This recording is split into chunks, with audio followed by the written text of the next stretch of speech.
All right, the Senate Majority Leader race, Rick Scott has thrown himself in. He's supported by lots of very top MAGA people. Donald Trump has not endorsed him, but no one, I think, would be under any illusions of who he probably favors given his relationships with the three of them. These contests are like party chair races. They're inside games. And normally when outsiders try to come in, they don't succeed. It's a secret ballot, so people can tell Donald Trump, sure, I'm going to be for your candidate if he endorsed. They don't have to be. I think this may be an exception. And people who cover the Hill more than I do will say I'm naive, that there are no exceptions. These are always inside contests. But I think if Donald Trump goes all in for Rick Scott, he's got a chance.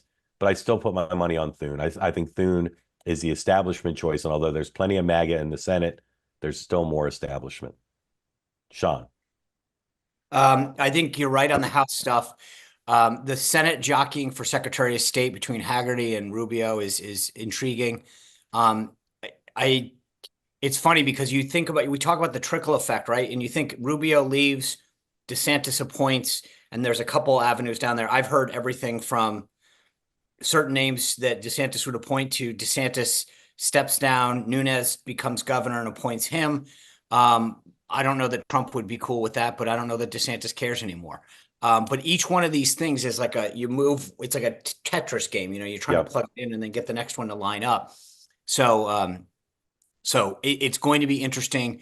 And also as you move one, you kind of go, okay, now that gets blocked out. So who else was angling for UN ambassador? Okay, well, Elise gets that. Now they're gonna all go jockey for, ambassador to NATO or something. So Sean, is Trump's life much better if Rick Scott's majority leader as opposed to Thune or Cornyn? I think so. So do you think he'll go for it and try to get it for him? I have been trying to figure that one out all like the last 2 days, whether like part of me says that Trump is going to look at the numbers. And if they can bring to him a number where it says Rick Scott is at 17, 18, 19 votes, and so currently, it's a three-way race, and here's who here it breaks down. Your endorsement will get him over the top. He'll do it.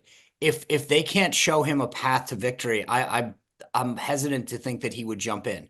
But if the Scott folks can show him that his endorsement would take him over the top in a three-way race, I think it's So there. so And so I a think it's specific gonna be whip count. These are the votes you'll get if you right, endorse. Yeah. right. And The- or the- just, hey, there's three away. There's no way that these senators that are going to be in cycle will defy you now, right? right. I think a senator that just got reelected or that's 4 years out might be a little less concerning. But the one thing I will tell you where some people are off is they say, well, these senators are insulated because they might not be in cycle. I still think, you saw what he did to a couple of those guys, Jeff Flake, and it just Yeah. where they don't want to be on the outside at the beginning. And so I Totally, think totally agree. that Scott can this could really what's going on in the last few days with all of these people publicly coming out, whether it's Elon or Charlie Kirk for Senator Scott is huge. And I think that Yeah. people are misreading the Senate by saying that senators are going to find this, unappealing because it's a secret vote.